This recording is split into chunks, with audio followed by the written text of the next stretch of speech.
Hello and welcome. This is Corkscrew Convos, another theme park podcast. My name is DJ. And my name is Chris. And we're here to talk about theme parks, roller coasters, golden anniversaries, barbecue, the theater, and everything else under the sun in its time. But first, that disclaimer. The views, opinions, and information expressed during the following presentation are solely those of the individuals involved and do not represent organizations affiliated with those individuals. Good evening, DJ.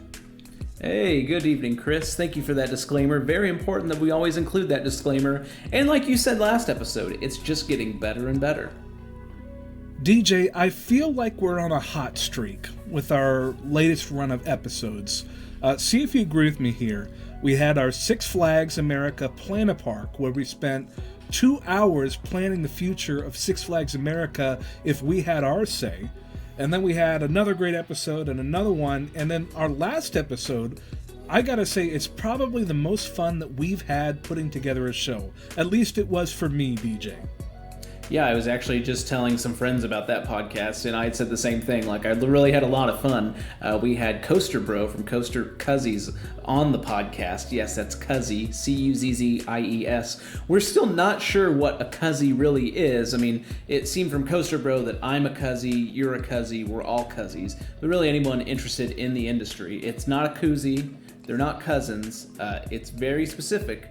We can't really identify what it is, but we know kind of what a Cuzzy is all about. So I guess with that being said, Chris, you and I are Cuzzies. Yeah, we are. I think we all are when it comes down to it. I think we're circling the real definition. I think we're getting very close to it.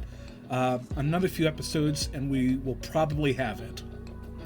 I totally agree with you. Another few episodes, and hopefully we'll have Coaster Cuzzies back on, Coaster Bro. That would be a great episode. We had a great time. We were doing a draft with defunct coasters, trying to figure out what would be the best draft. We did it football style. It was really a lot of fun. There was a little bit of conflict there, but some healthy competition nonetheless, just like the real draft that you'd have on your fantasy football team. And that being said, be sure to check out their defunct list that they were doing. They had this fun competition on Instagram. It might still be going on. They're over at Coaster Cuzzies on Instagram. Yes, they have their knockout challenge on Instagram where they have an image with a whole lot of different logos for defunct coasters that their listeners put together. And the way it works is every time they post that image for every round, you comment on that post the coaster that you want knocked out. And at the end, the last coaster standing is the winner. It's a whole lot of fun. Sometimes they go off the wall a little bit with what they try to knock out, but I would encourage you, if you're interested in playing along with that, go ahead to the Coaster Cuzzies Instagram. They are Coaster Cuzzies. They're the only ones with that name. It is pretty rare to partake in that knockout challenge. Just go ahead and head over to their Instagram. But DJ, it is our 22nd episode. We're really getting long in the tooth, I think, DJ. This is already our 22nd episode. We've done this more than a dozen times, almost 24. We're really getting into the groove of things, I think. I think we are too, and I don't know about you, dear listener, but I'm feeling 22. And with that, let us now jump into the roller coaster that opened in 1922. This is a fun segment that we introduced a few episodes back. Basically, we're taking the episode that we're on, 22 in this instance, matching it to the 1900s to figure out what roller coaster opened in the corresponding year that we need to talk about. And, we try and make this as influential as we can, either extremely interesting or maybe even something that shaped future roller coasters. And I think the latter is true with this choice. In 1922, a very specific ride that was only with us for 60 short years in the world, but it's a very interesting ride, and I think you can see how other rides were formed from that. Chris, what do you got for us? This was the Virginia Reel at the park named Blackpool Pleasure Beach of Blackpool in the United Kingdom. It opened, of course, in 1922 and then closed 60 years later in 1982. DJ, have you ever heard of the Virginia Reel? I have heard of the Virginia Reel. The only reason I have heard of the Virginia Reel is from a series of games called Roller Coaster Tycoon. And then, of course, from there, I've seen all sorts of things regarding the coaster in kind of popular culture and different images. But that being said, very iconic ride. It's sort of like tubs, I would describe, right? These tubs that kind of go around the track. It's kind of like a side friction coaster where the tubs aren't connected to the rails. Am I right on that? Yes, it's hard to really get a good handle on what the specifics were related to the mechanics of the coaster because, unfortunately, the Virginia Reel ride type, that coaster type, is extinct. It's gone. And it doesn't look like it's coming back anytime soon, unfortunately. But you said it was they were in sort of tubs. It essentially was a wooden spinning roller coaster with the cars that would dip and bob along a compact layout, all the while spinning wildly. It was something to ride, at least from what I've heard about it. I mean, it's like Flying Turns, which is a wooden bobsled-style roller coaster that was brought back from extinction by Knoebels, a very pleasant little park in the middle of Pennsylvania. It's something that I guess it does have a spiritual successor in the spinning coasters of today, DJ, and I guess we might even be able to count the extreme spinning coasters that premiered in 2018 with Time Traveler at Silver Dollar City. I guess they're the latest iteration of spinning coaster, but really it all started with the Virginia Reel, and this was a very notable installation of that coaster type. And tell me if I'm getting too far off here, Chris, but I think a great way to maybe mimic this same type of ride today, like you're saying, there's ways to see the evolution of what it is now, but maybe something that was comparable that you could still do are those large water slides where you're together in a large ring, everyone's facing each other. They're not too fast, there's some decent spinning action. Of course, you're going up on the side of the wall, so it's a little bit different, but I feel like the speed would have been comparable to that. Now, I have seen old black and white footage of these Virginia Reels, and it's really interesting too to see when people pack into these tubs and they really get to spinning. I don't know if there's many spinning coasters out there, speaking on modern day rides, that spin as much as those old Virginia Reels did. I don't know, DJ. I've gotten some pretty wild spins on some spinning coasters in my day. Well, knowing you, Chris, you're the type of person that goes for the gold when it comes to spins or flips. If there's an option for you to control it, Chris is all the way to the wall. He is 110%. As many spins as he can get, as many flips as he can get. I have to just sit back and try not to hurl on spinning rides. I do my very best. And flipping rides. Well, it's definitely something that has stayed around, that idea of a spinning roller coaster. I guess really this was a 4D, fourth dimension roller coaster before that term was even coined, because you think about all of the axes of motion that a typical roller coaster experiences. We got our first proper 4D coaster in X, now X2 at Six Flags Magic Mountain, and that was where there was an additional axis of motion along the ride layout. But if you think about it, the spinning coasters did that a lot earlier, and it's interesting that we differentiated between spinning coaster if you're spinning maybe side to side, I don't remember the exact axis that I'm speaking on, or the 4D coasters in which you go head over heels or heels over head. It's interesting how the industry chose to differentiate these different ride types. I wonder, too, if anytime I think of the 1920s, I think of the person on the corner like, yes, yes, yes, come here, I've got a perfect antidote for blah, blah, blah. And I wonder if this was another way to sell the coaster design to the park or wherever it's going. Say, hey, Joe Bob over here, okay, great. Theirs goes a little bit higher. Person over here, oh, theirs is a bit longer. Well, ours spins. How about that? Yeah, ours spins. Come on, ride the famous Ride the world famous Virginia Reel. See, exactly. It sells itself. Oh, wrong time, DJ. I was born in the wrong time. We are all destined to be barkers. I should have been a carnival barker. That would have been, I don't know, I think that would have been fun. It would have been. I would have run out of content very quickly. You know, of whatever I've done and thinking about different positions I've had at different places, I have never worked in games or merchandise or something like that where you are in a position sometimes to bring people in, get them to Yes. compete against each other, and then hand out a prize at the end. Yeah, really, the guess my weight, guess my age, that's kind of the modern equivalent Oh, of the carnival barker. I just meant like the water gun thing where you shoot the water at the target and the thing goes up. That's that other thing that you mentioned that takes skill to really guess people's age or weight. I gotta think though, if you are a guest participating in it, you have to do the guess my birth month because I feel if you're thinking about the odds, you have the greatest odds of winning if you have them guess your birth month. Because if you guess age, or I'm even going to say weight too, the guesser has cues. They have things that they can pick up on. They have things that they train on. If you have them guess your birth age, that's probably more random, or random considering the cues that the guesser has when it comes to age and weight. I mean, Right. Being able to pick out the month, that would be much more difficult. I don't even know what your cues would be. Maybe they're going off of common horoscopes or something. I don't know. well, that being said, at least when you maybe get to, a lot of people visit theme parks or amusement parks around somebody's birthday in the group that they visit with. That's why at a Disney park they have so many name buttons that say, it's my birthday or something like that, because people go to mark their birthday.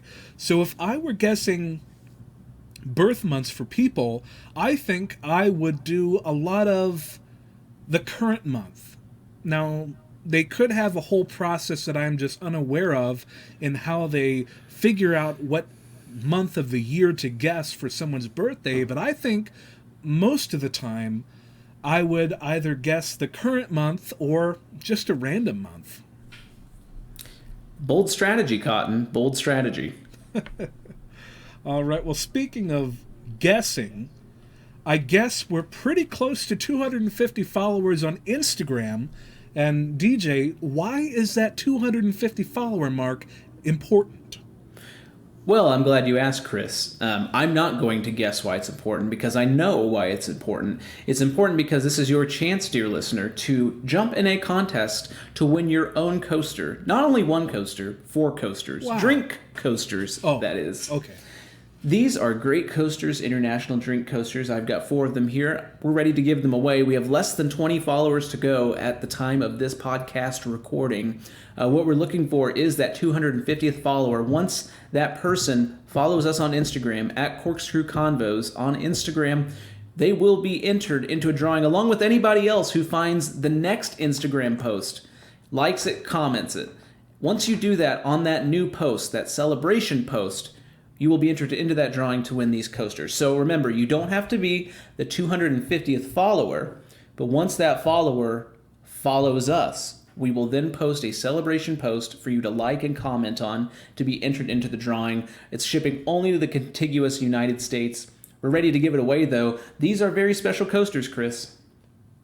Yeah, you said it. We're giving away 4 coasters. I have never heard of a podcast doing anything remotely close to that before. We can't even put a drink value coasters, on it. But you get what I'm saying.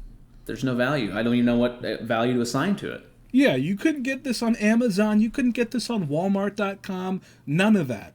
You just have to be there. I mean, there's the Twitter trend that I don't quite understand right now, where people post a certain collection of pictures and they say you had to be there. I don't know yet what that means, but I'm enjoying it because a lot of the pictures are funny. Sounds like if you know, you know. Yeah, that's another thing. I mean, it's You like know, you know. in that Office episode where Pam, when everybody's laughing and Michael says, "Why are you laughing?"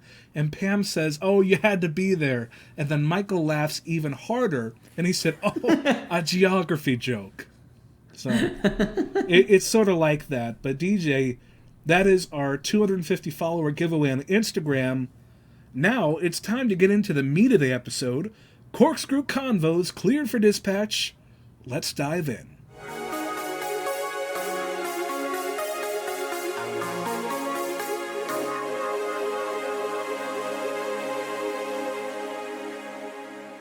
We're talking about our normal segment here, our goings-on segment. So this is where we're telling you things that we're thinking about. It could be current events, different developments, funny jokes even, a variety of things. Juicy rumors, as we talked about 2 episodes ago, that we will jump into here in a minute. Rumors that did come true.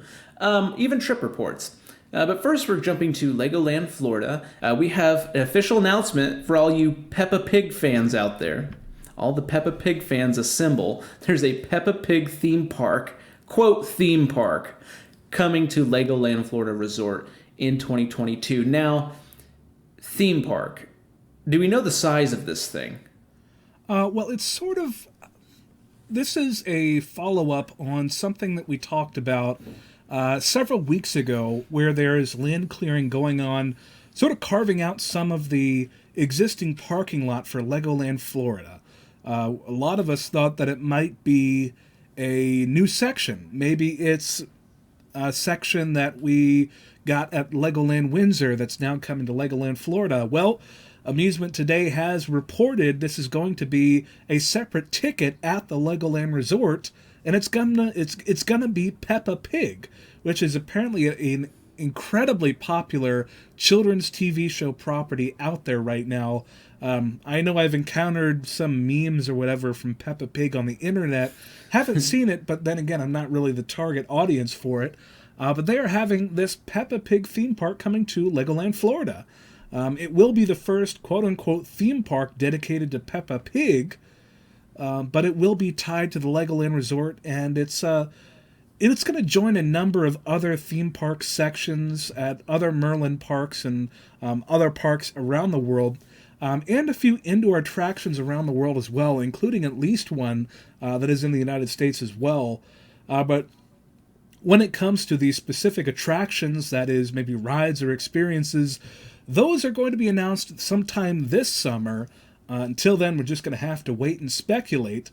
But DJ, do you remember, I think it was the spring of 2018, when there was a survey put out there to pass holders for Busch Gardens Williamsburg, that they were asking what people thought of a new Sesame Place park attached to Busch Gardens Williamsburg, where it will be a separate ticket, but it would be carving off the existing Sesame Street Forest of Fun, pretty close to the entrance of Busch Gardens, and then taking some of their France parking lot, which is a lot of preferred parking right now, and creating a Sesame Place park, and really elevating Busch Gardens Williamsburg to a resort. I hadn't heard of that before. That's an interesting idea.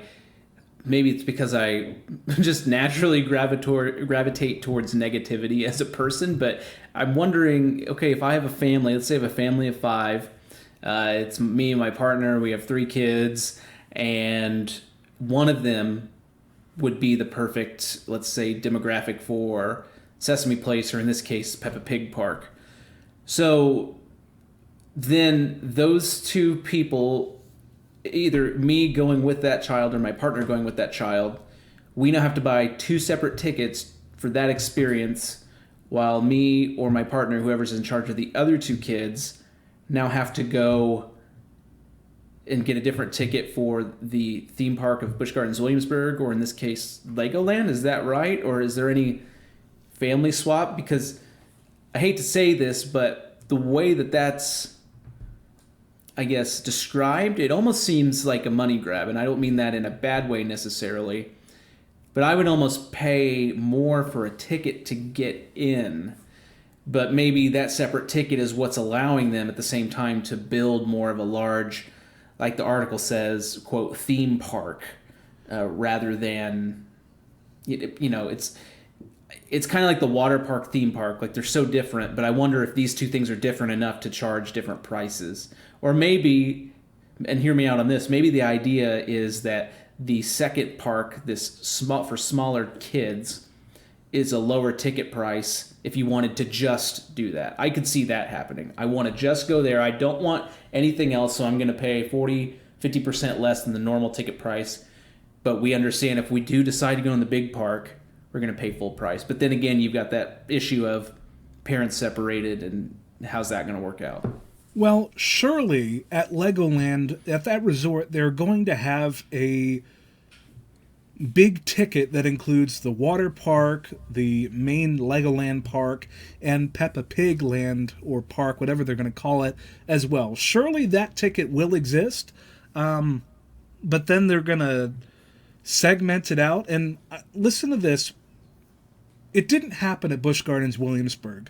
It, of course, we haven't reported on anything else. We haven't discussed anything else about a Sesame Place park coming to Busch Gardens since 2018 because that's not going to happen, at least not anytime soon. The original reason that they did float this idea in a survey to get some interest for it was because of the deal that the SeaWorld parks have with Sesame Workshop, where they had to, under contract, open a new Sesame Place park. I think it was by 2021 originally. Of course, that has been adjusted as well, but they did eventually make the plan happen that the Atlantica Park, which was the water park attached to SeaWorld San Diego, was going to become Sesame Place. And if you think about the original Sesame Place in Pennsylvania, that park has a major section, like a major amount of the attractions there are water park attractions. So it makes sense that they are borrowing from that playbook for the Atlantic Aquatica to Sesame Place conversion in San Diego. But thinking about Peppa Pig being one part of a larger experience and a larger amount of tickets at Legoland Florida, if you think about the demographics for Legoland parks, they're for small children, for young children. You're not really going to find big coasters there at all, really. The biggest you're going to find are Wild Mouse coasters. And then you think about the Peppa Pig demographic, that's even smaller children. So you got something for the really little children, and then something for maybe ages 5 to 12, I think is what it is for. I feel like 14 or 15. Okay. Kids probably going to be less interested. Yeah. Maybe, 13. I mean, it depends. Mm-hmm. I love Legos, so I'd be all about it. But if you're going there for a thrill, just to reiterate, it's not the park to do it at. Right. So Legoland already different from what other theme parks offer, including Busch Gardens. If we think about the myth that there was the plan for that Sesame Place being built in the France parking lot of Busch Gardens and borrowing from the Sesame Street Forest of Fun, which is a little section that they already have at Busch Gardens that is Sesame Street, that's a bit more of a pull, because you get something for the little kids, the really little kids with Sesame Street, and then you have Busch Gardens just to walk across the walkway, which is for adults and for older kids too. And that being said, they also have Land of the Dragons and Da Vinci's Garden of Invention, where they have rides for the little ones, and they have little dragon shows occasionally for the little kids. But really, you take out Sesame Street Forest of Fun from Busch Gardens Williamsburg, you're taking out the heart of the offerings for the really little children. But I think it makes more sense with Peppa Pig and Legoland than it does for Sesame Street and Busch Gardens, because that would be a larger pull where families run into the same problem that you mentioned. They have 3 kids, the 2 adults, and the really little kid wants to stay in Sesame Place, but the other kids want to ride the coasters. They want to get on Alpengeist and Griffin and all of that.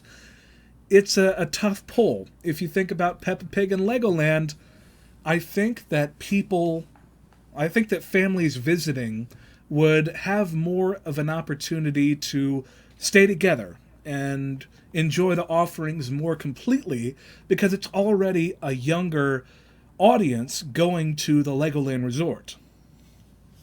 Yeah, I think all of those points are valid. And to kind of summarize what I think you said too, it's just that it makes more sense for Legoland. It's much more of a niche. People going there can definitely see it working. So, I'm excited. I think, especially for families who might have extremely small children, this is great. Peppa Pig is a huge IP. It's similar, in my opinion, to Thomas or Sesame Street. I don't think we resonate with it as well because it's newer. but they're constantly making new episodes from it. So we'll see where it goes. And of course, thanks to Amusement Today for sharing this article as well. That's where we're grabbing this story from, as well as our next story. Chris, what do you have for us over there? Well, now we're headed to the Smoky Mountains of Tennessee for Dollywood. Oh, we love Dollywood. And they have announced some changes and touch-ups that are in place for the 2021 season that will be beginning shortly in Pigeon Forge, Tennessee. First up, lightning rod. There have even been some videos of lightning rod testing.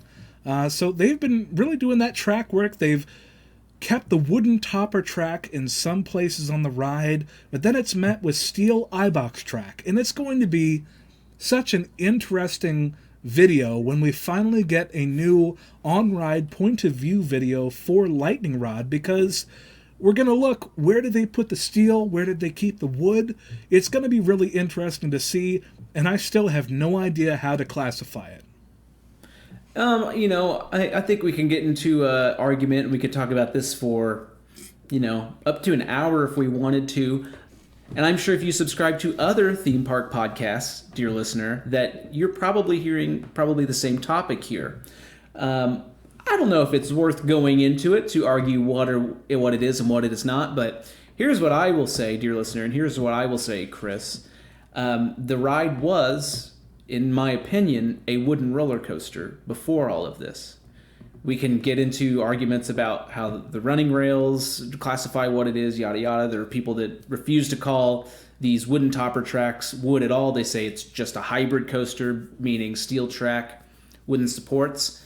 I do think that you have to recognize that not the majority of the track is wood, but a significant amount of the track is wood. I believe it's over 25%, but it's less than 50%. And I guess that's kind of where I'll just stop. I think that's up to the listener. That's up to the enthusiast. It's up to the visitor to the park. In some ways, I think it can be up to the park still. It wouldn't be the first time that the park, any park, I shouldn't say this park, but any park has differentiated or gone the opposite direction of what enthusiasts would claim or what enthusiasts would say.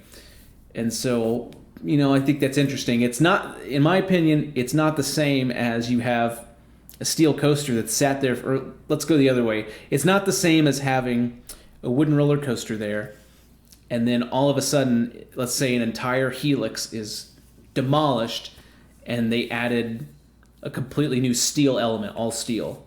Totally different track design, less supports. I think that's obvious what that is. They've added something there.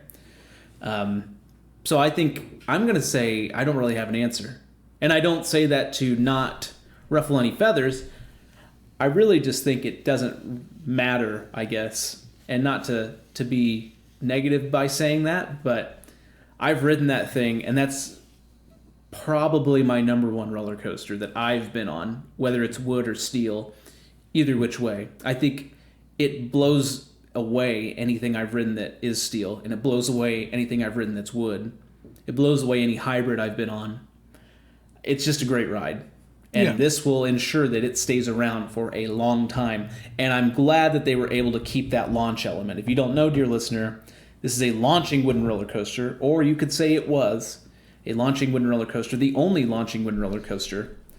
Is it still launching wooden roller coaster? I don't know. Well, how much do we need to split hairs? It's still going to be an amazing roller coaster, an amazing ride at a great park with a really nice coaster collection. It's going to be lightning rod, and it's going to be its own thing. I think that's what we're going to have to say when everything is said and done, when we see that point of view video and we know just how much steel track, how much wood track. Really, it's its own thing. Yeah, are we going to send someone out there to measure and say, I feel like the objective part of me wants to say 51%, whatever 51% of the length is, that's what it's classified as if we're getting to splitting hairs. I don't think we need to do that. It kind of has me wondering what will happen when Wildfire at Kolmarden in Sweden, an existing wooden roller coaster, the same exact type, the same exact intensity, if not better, from what I've heard. I can't say it's better because I haven't been on it. Most people who have ridden both Lightning Rod and Wildfire would probably say Wildfire is better from what I've seen. at least reading reviews and watching videos. Is that going to get to the point where they're going to have to replace some things, or is lightning rod from its elements so intense that it needs that? One of the elements that got replaced was that last turn, which is like this sweeping overbank turn. It's crazy. It goes up super high, whips back to straight down a hill into the brake run.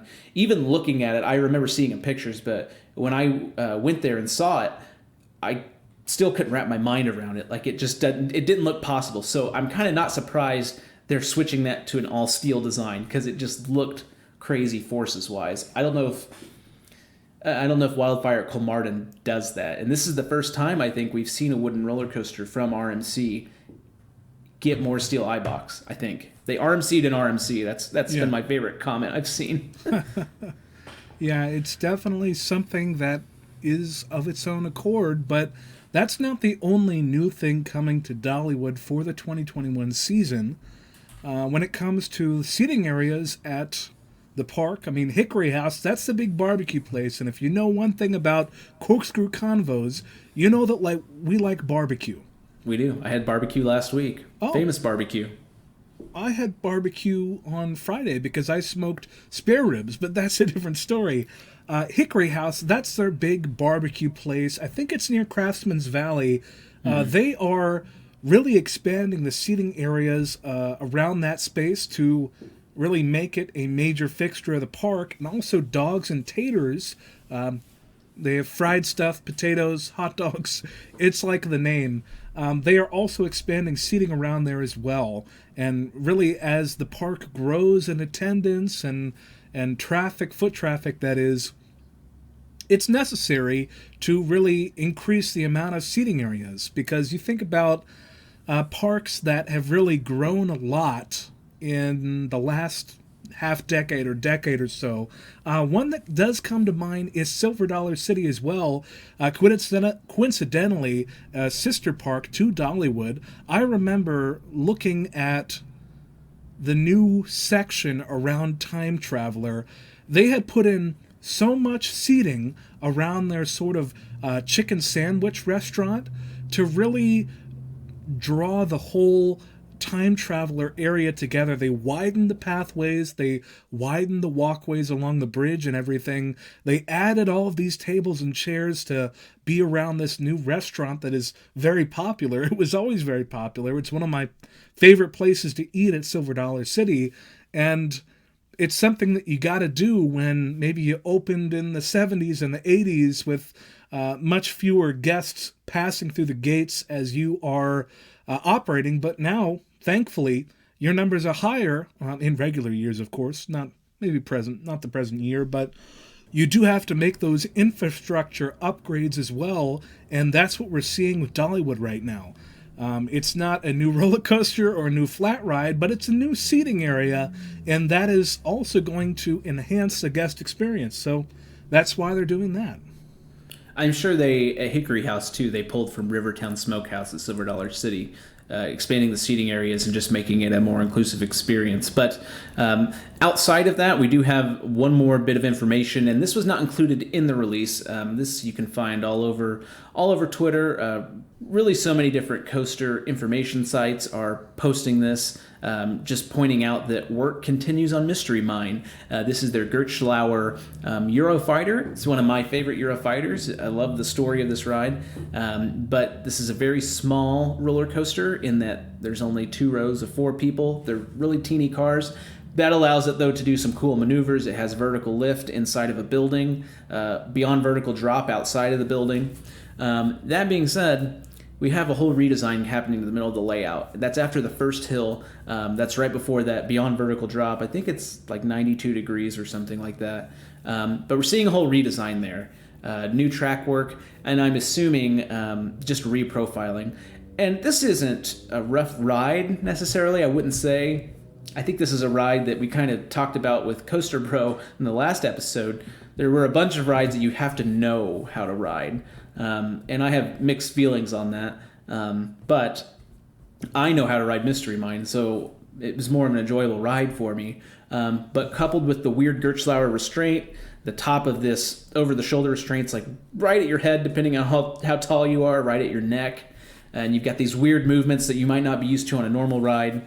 Could be uncomfortable, so maybe they're fixing that a little bit. It also kind of went through those elements slow, if I remember correctly, and so maybe it's to prevent maybe a valleying situation or something like that. But it doesn't look like, Chris, that they're really talking about it much. They're just kind of like, oh yeah, we're doing this too. There's no new stats. It's just going to be Mystery Mine. Mm-hmm. Yeah, I think it's something that is going to improve the ride experience on Mystery Mine as well. I don't think they're touching the second half of the ride where it has that big drop. You do a roll and then a half loop down and then you slam into the brakes, but they're not touching that. They're changing what was previously maybe just the little train meandering around a few turns, maybe a horseshoe turn, and then back up into that second lift. That's what they're changing, and that's what they're making better. Well, exactly what that is, we don't know yet, but it's two examples right now, Lightning Rod and Mystery Mine, of really being enhanced, being plussed, if you want to use a Walt Disney term. They're improving the attraction, and that's great to see. Yeah, absolutely. And being public about it, they're proud of it, and so they'll want people to ride both rides. As for me, cannot wait to get back to Dollywood. Great park. Sticking with Dollywood, though, sticking with the parent company, Hersch and Family Entertainment, or Hersch and Family Enterprises, as we've been seeing. We have some news. We reported on this a few episodes back. We were reporting on what we thought was happening. We had a nice little tweet about it. We made our claim. We looked at a map and we thought, this looks strange. And it's come true. Even the state of Kentucky has released information that we're getting from this. It's official. Hersch has officially acquired Kentucky Kingdom and Hurricane Bay in Louisville, Kentucky, or Lowellville, I believe is how you would say it if you're from around those parts. I probably butchered it. It's kind of like with the Dollywood, though. There's Sevierville, which looks like Seaverville. So maybe I got Louisville right. Lowellville. Is that right? It sounds right. Lowellville. I can't say it. But some interesting news out of Kentucky Kingdom and Hurricane Bay with Hersch acquiring it. It's going to be different. We've heard from Craig Ross, who was the former general manager over at Dollywood. He will be managing the new park. They're looking to other theme parks under the Hersch brand as well, and this is kind of the first example of this. What do we think we're going to see? Well, probably longer operating season, maybe a late fall, early winter events. This one, we're not sure yet.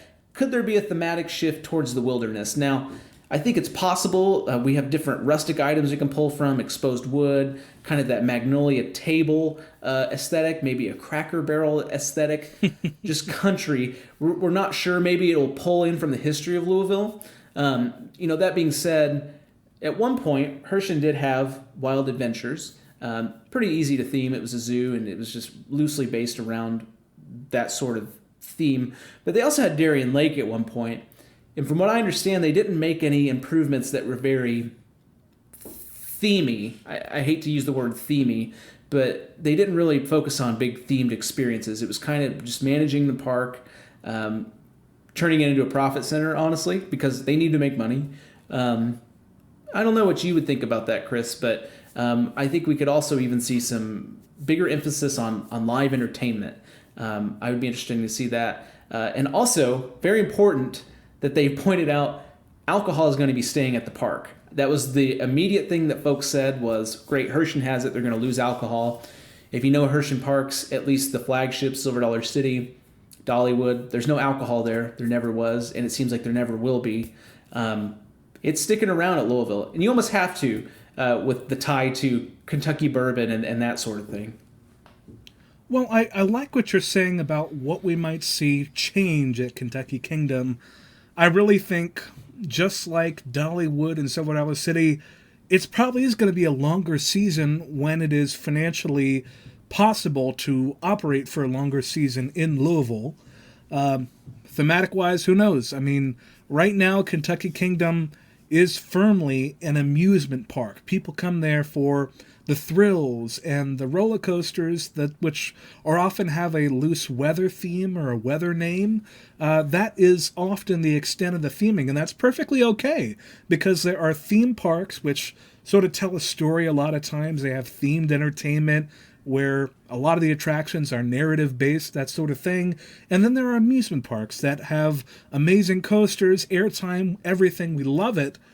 Those are two different experiences. Sometimes they blend the two of those. You think about parks like some of the Herschend parks and Busch Gardens Williamsburg as well, where they have both themes and stories that they tell, at least in the past when it comes to Busch Gardens Williamsburg, and then the thrills, the big steal, all of those things that they offer as well. So Kentucky Kingdom, I think, does have the potential to be both an amusement park and a theme park. It just depends on what Herschend wants to do for the future of Kentucky Kingdom.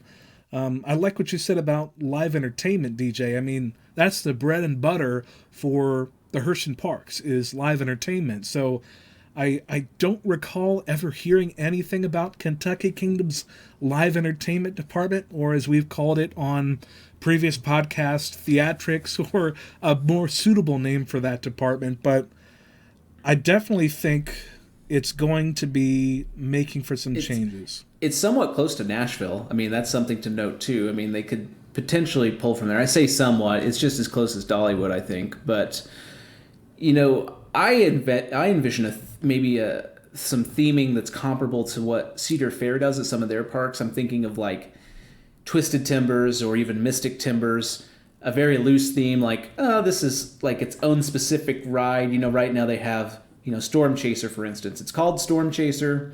It's got a tornado logo, but other than that, it's just in a station building. Maybe we'll see a shift towards little tiny stories that tell themselves, even like Copperhead Strike. That's another one to think about. Yeah. Like, maybe not as loose as something like Banshee, let's say.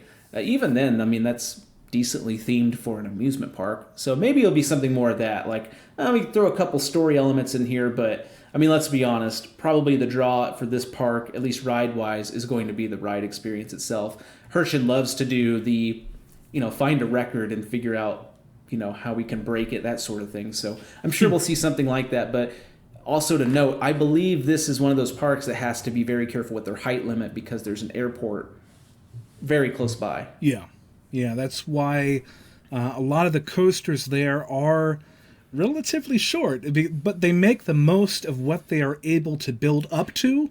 They have that unique Chance Hyper GTX there. They have Kentucky Flyer, coasters that are short in stature, but they still pack a punch. Maybe a multi-launch or something would work really well there. Yeah. Low to the ground. Yeah. So there's definitely a bright future, it looks like, for Kentucky Kingdom now that they have the Herschend backing. But DJ, I think that it's going to be maybe a two-way exchange of culture. Maybe. Hear me out. This could be an opportunity for Herschend to really grow and expand the idea of what it means to be a Herschend property. Like, maybe Kentucky Kingdom will keep the playful online presence that they have on Twitter and the adult beverages, which has already been announced as staying.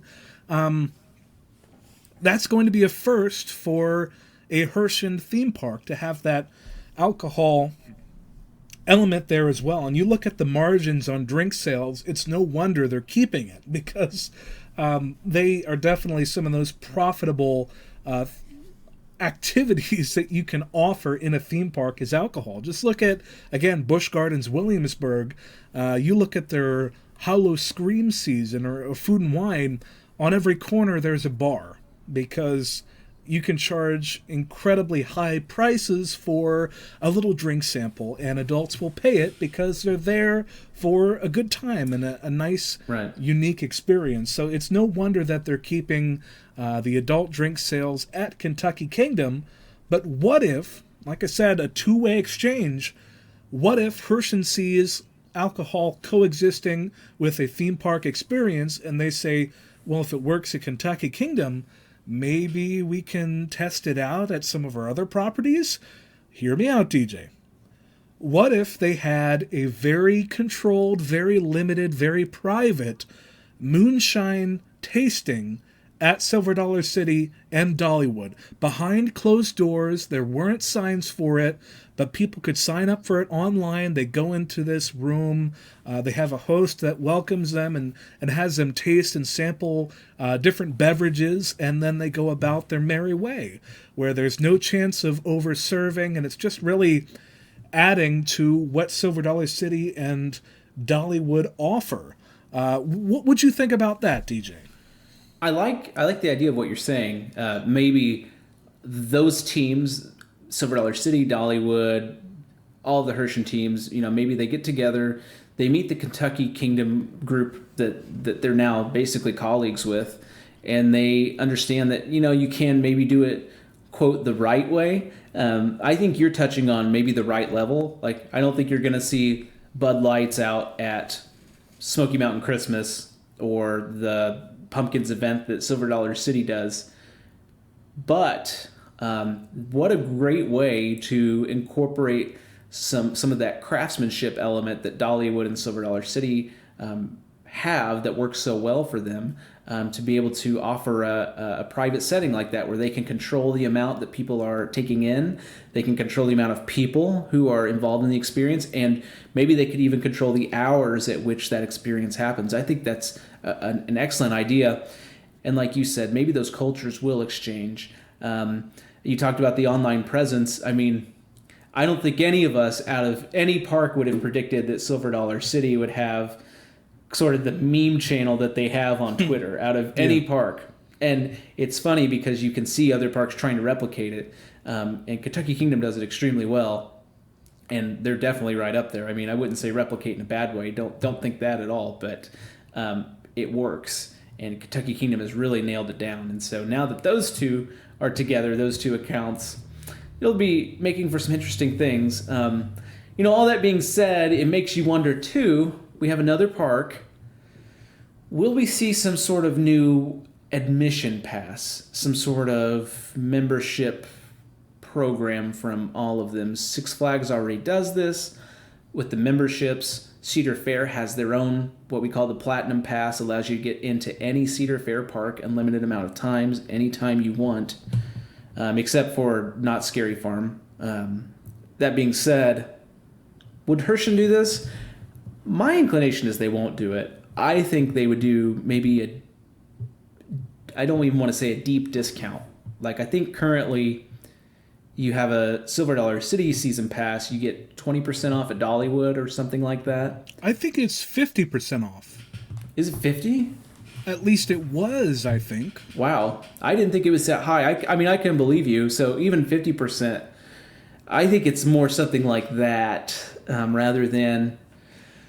I don't know, it's just such an I guess Cedar Fair is the same, but it's just such an obscure locations, I guess. Maybe not, but okay, I'm going to go to Branson, Missouri, then I'm going to jump over to Pigeon Forge, Tennessee. I'm going to stop in Louisville, Kentucky on the way. Hey, Midwesterners like to drive. I am a Midwesterner. I do love driving. However, I've driven many places. Driving in the Midwest is a totally different experience than driving in, let's see, I've driven in Orlando, Washington, D.C., Dallas. Even Dallas, I know that's in the Midwest, but like Atlanta, that's terrifying. So it's a totally different experience. But I mean, you're right. Then again, having done that drive from, I've done the drive hitting Silver Dollar City and then hitting Dollywood. It's not that great of a drive. I mean, it's fine. I think out of the entire, I think it's like 12 hours, 2 hours are pretty or enjoyable. Other than that, I mean, it's just interstate. So I don't know. I can see it, but you have two parks, Dollywood and Silver Dollar City, both of which have no access to a major airport. I don't know. I could see it going both ways. We'd want to hear your thoughts on that, but I think it's just going to be a discount personally. Well, if there were ever a time to make a change with this Hershey ticketing and this family of properties that they've built, I think now would be the time. I mean, they don't have the brand and the name recognition of Six Flags or even Cedar Fair, but people that like Silver Dollar City would like Dollywood. And then, like, what if there's somebody living in maybe central to southern Kentucky and is equidistant from Kentucky Kingdom and Dollywood? I think that they would, I mean, if they're enthusiasts. Even Memphis, Tennessee, that's a good point. Yeah, if there's a lot of people there because it's that eastern half of the Midwest, right before you get to the mountains. There's a lot of people there in that area, and I think that maybe even just a combination ticket between Kentucky Kingdom and Dollywood that maybe throws in some perks or entitlements to other Herschend properties like the resorts or the Newport Aquarium, which is very close to Kentucky Kingdom as well. There's also the Stampede in Pigeon Forge. There's other dinner shows. It just seems like an opportunity to push the other Herschend properties if someone's already interested in at least one of them. That's what I think. I could see your point. I still feel like it's very market focused. Like Pigeon Forge is a destination. Branson is a destination. Most of the parks at Six Flags or Cedar Fair, most of those parks are at an urban center, which could be a destination, but really it's either a day park close to somebody, like they might live there, or there's other things to do in the city itself that's not family oriented necessarily. I'm thinking of like you go to a big city, you do the theme park that's on the outskirts in the suburbs, and then you go and do art museum or whatever, you stay in an awesome hotel. If you go to Pigeon Forge though, and you go to Branson, those are places you stay, and everything you do has a similar theme of what the experience is. So I still think it could work out, but for example, even me, I love Dollywood, love going there, love going to Silver Dollar City, would love to go to Kentucky Kingdom. I don't know if I would do all of those in a year to justify that cost. Now, what interests me is a Six Flags membership or even Cedar Fair Platinum Pass, where I know which airports to go to cost effectively, how to drive and get close enough to where I can make a trip out of it and be more cost effective. And even that said, I'd plan it out. So I'd only get a Platinum Pass for, let's say, 2022. Then I wouldn't get a Platinum Pass for 3 or 4 more years or even later after that because I've seen what I wanted to see. But again, I'm approaching it in my own way, so I'm serious. I think I could see this going both ways. Either steep discount or actually doing the Platinum Pass or this big high-end ticket you're talking about because the time is now. But it just seems like from what I've seen, the parks tend to focus on their markets themselves. Like what other experiences can we bundle while they're in the town? It remains to be seen what Herschend will do, but I think we've both put out some pretty interesting points about what might happen. I think so too. So DJ, do you like trivia? Oh, do I like trivia? I am a trivia connoisseur. Yeah, I gotta say, I like trivia too. We have a little bit of trivia that we're about to do right now with a listener named Megan. How does that sound? Hey, Megan. That sounds great. Hey, yeah. Megan. So she is waiting in the wings. We're about to have, I think it's 8 questions we're going to do with trivia. It's going to be a ton of fun. If she wins, she gets bragging rights. If she loses, well, we haven't determined what happens if she loses because this is the first time that we're doing trivia. But DJ, this is just 8 questions. I have probably dozens more questions out there, so this will definitely not be our only trivia, but let's get into it right now. Let's do it.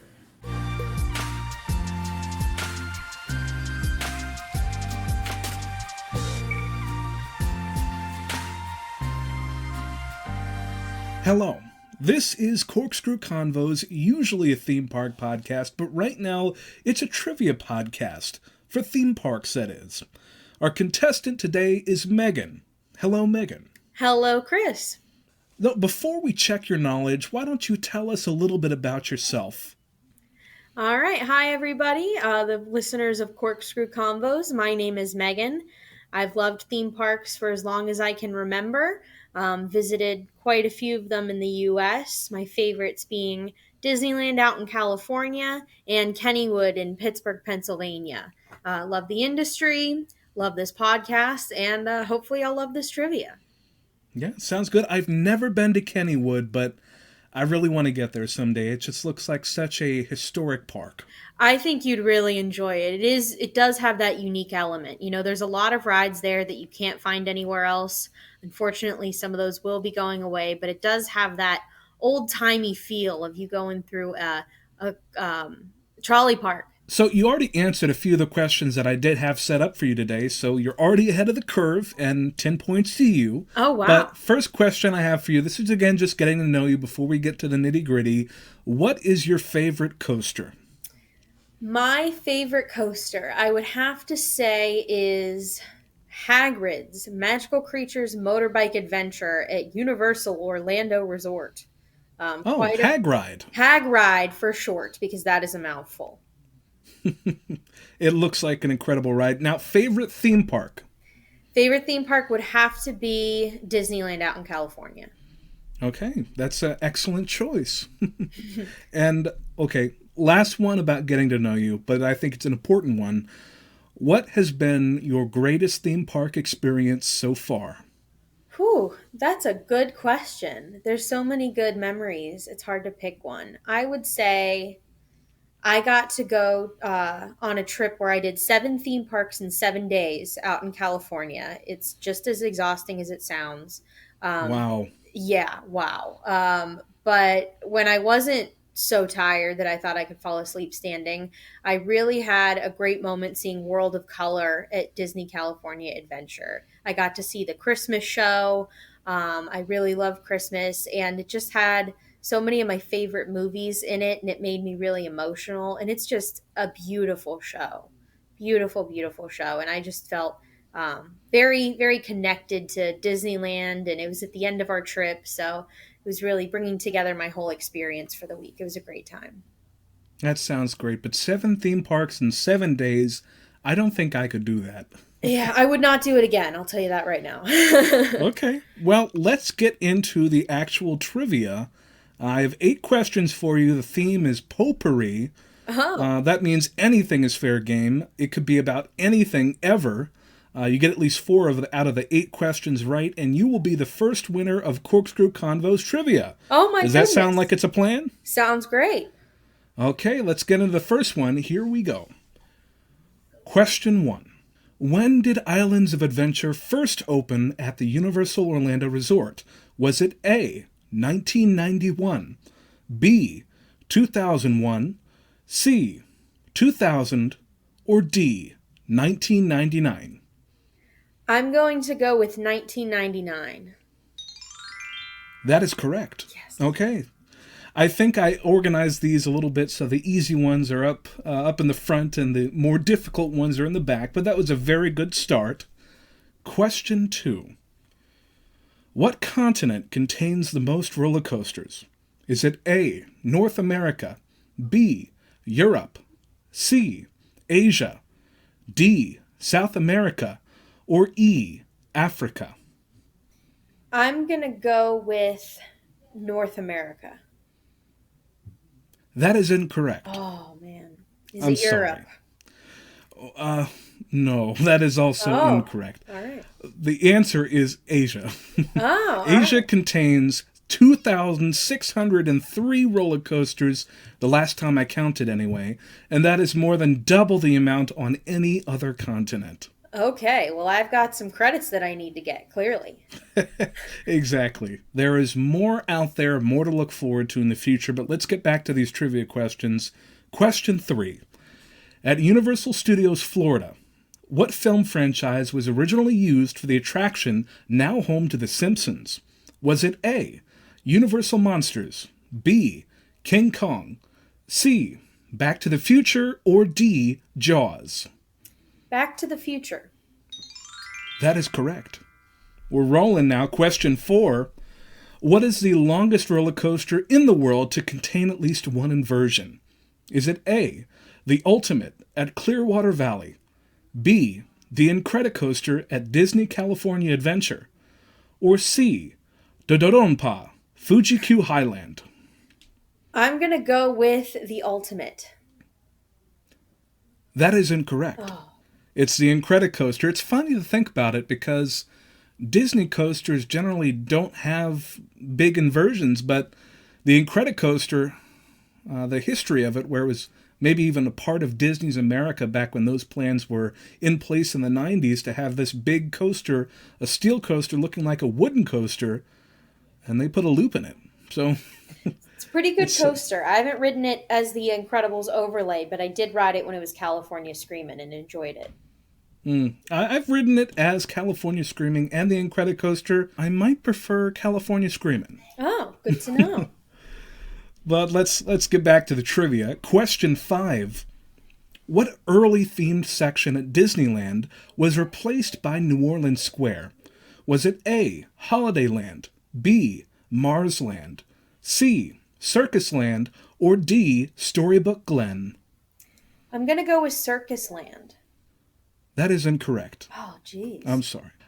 It's interesting to note, though, the answer is Holidayland, but the land around Holidayland did include a circus very early on. I knew there was some circus at Disneyland. I didn't realize it wasn't a land. It was part of Holidayland, where they also had, I think, baseball fields and picnic tables. There wasn't a lot to it, but I think everyone's happy with the replacement being New Orleans Square. I think so. But I think for the 50s, they did what they could. Yeah, they sort of opened with what they could, and there was definitely room for growth at Disneyland in the 50s. Question 6. What is the name of the first installation of Premier Ride's Skyrocket 2 roller coaster model? Was it A, Superman Ultimate Flight at Six Flags Discovery Kingdom, B, Tempesto at Busch Gardens Williamsburg, C, Zombie Ride at Bosque Magico, or D, Skyrocket at Chimilong Paradise? Was it Superman? That is correct. Yes. Superman Ultimate Flight up in Vallejo, California. Question 7. What attraction located in WB World Abu Dhabi uses technology first used in a similar scale on Harry Potter and the Forbidden Journey? Is it A, Formula Rosa, B, Batman Night Flight, or C, Marvin the Martian Crater Crashers? I am going to go with Batman. That is correct. Yes. There's not a lot that you can see on the internet about what Batman Night Flight looks like over in WB World in Abu Dhabi, but it uses the same ride system as Harry Potter and the Forbidden Journey, with those articulating robot arms on a moving track. It looks amazing, and maybe someday we'll ride it. I hope so. So we only have one more question left, but I must say you already have gotten 4 questions right. Woo-hoo. So let me be the first to congratulate you as the first winner of Corkscrew Convos Trivia. Yay! Thank you. Congratulations. We do have one more question left, and it's a little nitty-gritty. So are you up for it? I'm up for anything. Okay. Question 8. It's a doozy. Here we go. Which of the following is the actual, full, and current name of a Disney theme park? Is it A, Disney MGM Studios Park, B, Disney's California Adventure Park, C, Epcot Center, with center being spelled Center, D, Epcot Center, with center being spelled Centre, or E, Disney's Animal Kingdom Theme Park? Ooh, you did throw me for a loop. I think Disney's California Adventure Park. That is incorrect. Oh, it's Animal Kingdom, isn't it? Yes, they lost the possessive Disney when they converted from the first iteration of California Adventure to the current one. I think they made the official change sometime in 2011, if I'm not mistaken. But they did just freshen it up. They made it Disney California Adventure Park, and that's what it is today. Get rid of that apostrophe S. It is tricky, though, because we put in both those Epcot centers. It's not called Epcot Center anymore, so I did put those in to see if we could trick you, but the correct answer was Disney's Animal Kingdom theme park. Most people just call it Animal Kingdom, but that is the full, official, actual, current name.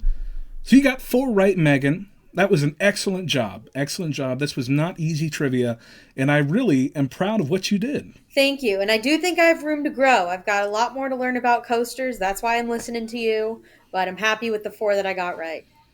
Yeah, if I'm not mistaken, you have contributed a few listener questions along the way, and we do really appreciate that. It gets us thinking.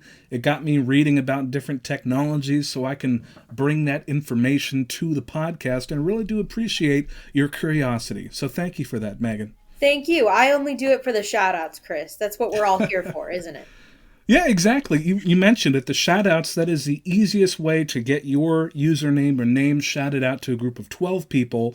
That is, you submit a question, something you're curious about, something you're thinking about, so that you can start a Corkscrew conversation with us. And you can do that with our Gmail, which is corkscrewconvos@gmail.com. You can just send us an email. We're also on Twitter, Instagram, and Facebook with Corkscrew Convos. Just search that and you'll get to us. And we'd be happy to start a Corkscrew conversation with you. All right, Megan. Would you like to sign off with me? I would love to, Chris. My name's Megan. And my name is Chris. And this has been another Corkscrew Convo. Thanks for listening.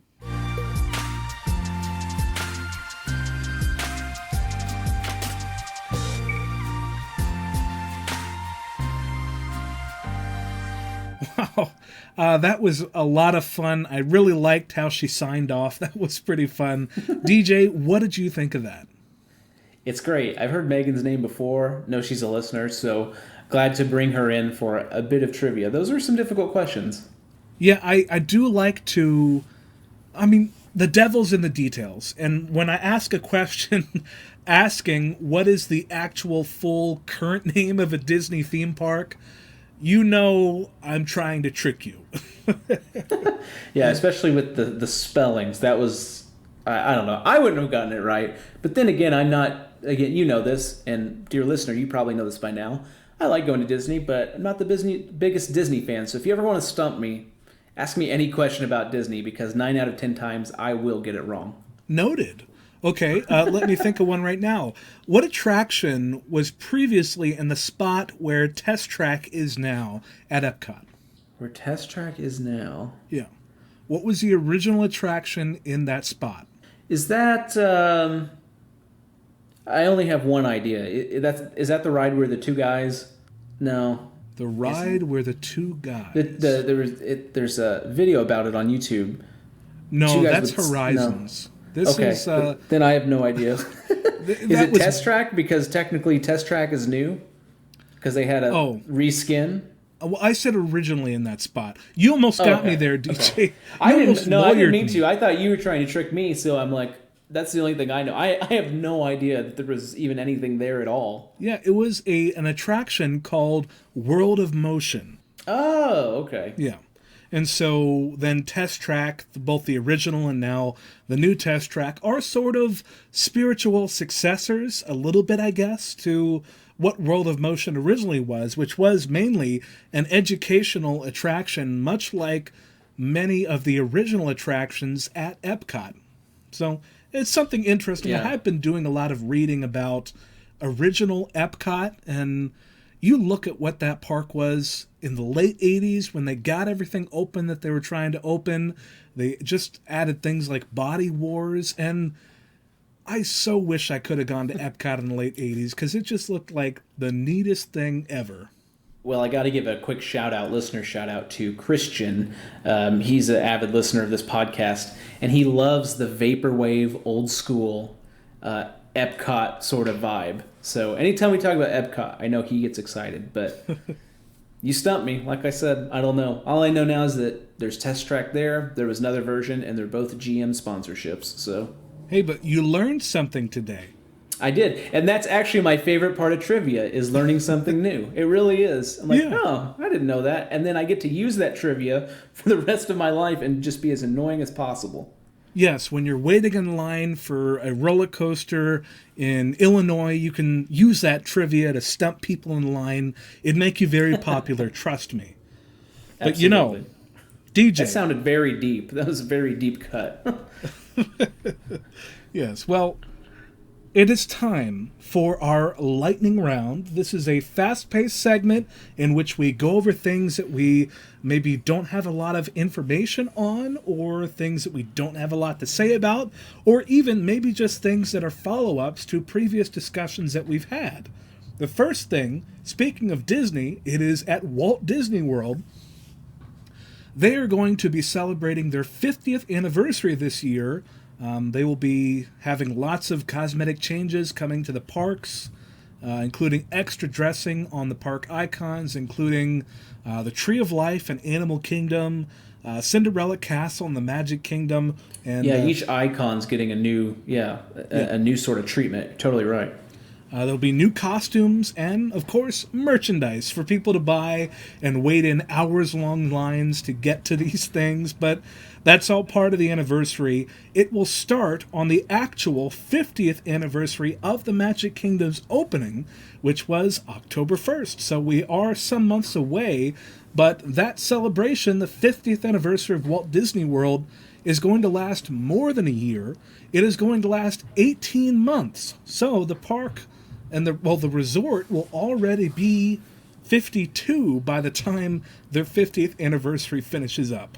Yeah, very smart of them to extend that season. I think actually the 50th anniversary of Disneyland, they did the same thing. I think they did an 18th month celebration as well, if I remember correctly. Great way to get merchandise sales too. I mean, I definitely want to go so I can get some sort of Disney merch with 50 on it. Maybe it'll be worth something someday. Another piece of information we have, the Hamilton production might be coming to Las Vegas. Now, currently, all productions have been paused. There was both Broadway, 3 different U.S. tours, and London. But it's very possible that we might see a live year-round rendition at Las Vegas. I don't think we have any idea of who performers would be. We're very early in this. But there's a potential that this could be happening, and we all want to be in the room where it happens, when it happens. Yeah. I mean, you think of previous Broadway-style shows to thrive in Las Vegas, there is one that really comes to mind, and that is Phantom of the Opera, which had a very long run for this musical in Las Vegas. They did adjust the musical. They cut a few things, shortened a few others, so some of the iconic songs were shorter, but they really did that to fit it into the mold of a Vegas-style show that people could go to as part of their evening in Las Vegas. And feasibly, if these rumors are correct, we did look at this rumor from a site called VitalVegas.com, reporting on this potential rumor. Maybe Hamilton could be getting a production in Las Vegas. You think about all the productions that are currently out there and paused with Hamilton. I think it is unfortunately likely that the decreased capacity that we're working with right now and maybe a sluggish recovery of theater goers around the country will mean that the road might not support as many touring productions of Hamilton. So that means they still have all of these sets and costumes and productions out there just sitting there ready to go when the time is right.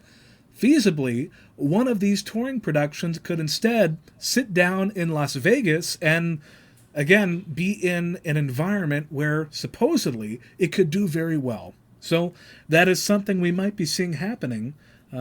I'd like to see it happen. I'd like to make Vegas one of the rooms where it happens. But we will have to see if this rumor comes true from Vital Vegas. That's right. We'll have to wait and see what happens, and I'll be seeing it hopefully again in the future. I know we both have had the privilege to see it, so excited to maybe see it again. And one final update here in the lightning round.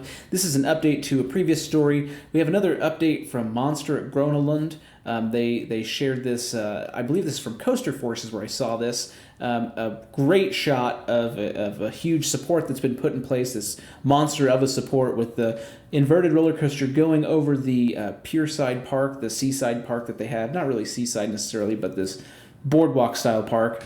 But what was really interesting, wanted to point out, it looks like to get the coaster cars in and out of the station, they're going to have, they already had to do it, but they had to cut a hole into the boardwalk itself, attach a crane, and then move the cars up and down.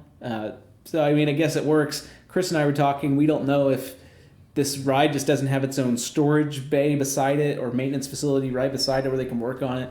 Maybe with such a small park, they have to offload everything when the off-season hits, and at most parks they take every ride apart, they take all the cars apart, every bolt to do inspections, and maybe that's what they're having to do here. So they have to, the only way we can get it out off of the coaster track is to take it off and pull it straight up out of a hole in the ceiling. So that makes sense, but that's what I love about engineering, lots of ingenuity. Yeah, it's amazing what people do when they have unique constraints that they have to work with. You think of Alton Towers, they can't have a coaster that goes above the tree line, and that has forced them to be really creative in their layouts for their roller coasters. So you love to see it, and I'm really looking forward to what Monster becomes, because we've been following this coaster for years. We've talked about it multiple times on the show. When it finally opens, I look forward to seeing that. It's going to be a monster of a ride, that's for sure. And now it is time to hit the brakes, but we're not done yet, are we, Chris?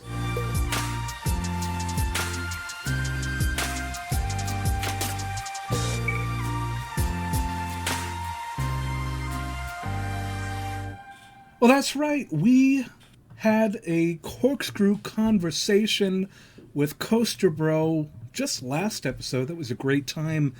Dear listener, if you haven't already listened to it, finish this episode. We're almost done with this one. And then go back to episode 21 and give that a listen. That was such a fun time to really draft defunct coasters into our own collections and then compare. It's interesting. There were some similarities, some interesting strategies that we went to as we drafted these defunct coasters. But if you, dear listener, if you want to have a corkscrew conversation with us, there are many ways that you can do that. We are on the Facebook, Corkscrew Convos. We're on Twitter, Corkscrew Convos, Instagram, Corkscrew Convos. Again, remember our follower giveaway that we'll be doing soon with Instagram. And then we have an email address as well, corkscrewconvos@gmail.com. That's right. There's a reason to follow us on each of these platforms. We do varied content. Facebook, you're going to find more of those articles, more open conversation. Twitter, we're talking about different memes, showing you different memes, I should say. Lots of retweets, playful banter back and forth with other podcasts and other coaster news outlets. And then, of course, Instagram, one of my favorite places to go. Different photos from different trips that Chris and I have been on. Unfortunately, we haven't been on a trip in a while, so we're trying to make that happen. But our own original content there. Chris has even posted some things from Planet Coaster, so I need to get on that and send him over some screenshots. And then email, well, that's just if you want to do business. If you're emailing us from your business email, you got to use email, right? No, but just another great way to do long-form questions to us. So don't forget about that follower giveaway. And remember to subscribe. If you're hearing this end of show business, you haven't turned it off, wow, we say it every episode. Wow. Glad that you could join us here, especially if you've been on that last episode with Coaster Bro. Easily over 2-hour podcast, I think. The Planet Park of Six Flags America, almost 3 hours. So that being said, this wasn't as much of an accomplishment, but if it's your first time here, hey, we're still proud of you. So be sure to subscribe if you can, or follow depending on what platform you're listening on. We're pretty much available anywhere you can listen to podcasts. But what that does is it puts the episode in a queue. That queue allows you to listen to the show whenever you would like, but it just keeps things separated. So I don't like a lot of clutter. It allows for me to see what I want with my normal subscriptions. Encourage you to do the same. It also helps us out as well. And remember to leave a 5-star review on Apple, because we're going to read that out loud. We're going to give you a shout out on the show, and we'll be sure to give you proper credit. And we just appreciate that review. And of course, I feel like we kind of forget it sometimes. I do have a Twitch. Sometimes when these podcasts, they don't run as long as they normally do, it allows me to get some time to jump on Twitch. So, Chris, I think after we're done here, that's exactly what I'm going to do. Oh, fun. What are you going to play? Planet Coaster for sure. I've been missing playing it, so I know that's what I'm going to play. Very good. Well, that sounds like a plan. How about we sign off this show, and then you get to gaming? Absolutely. Come join me, everyone. DJ Forfire. So until next time, my name is Chris. And my name's DJ. And this has been another Corkscrew Convo. Thanks for listening. Thanks, everyone.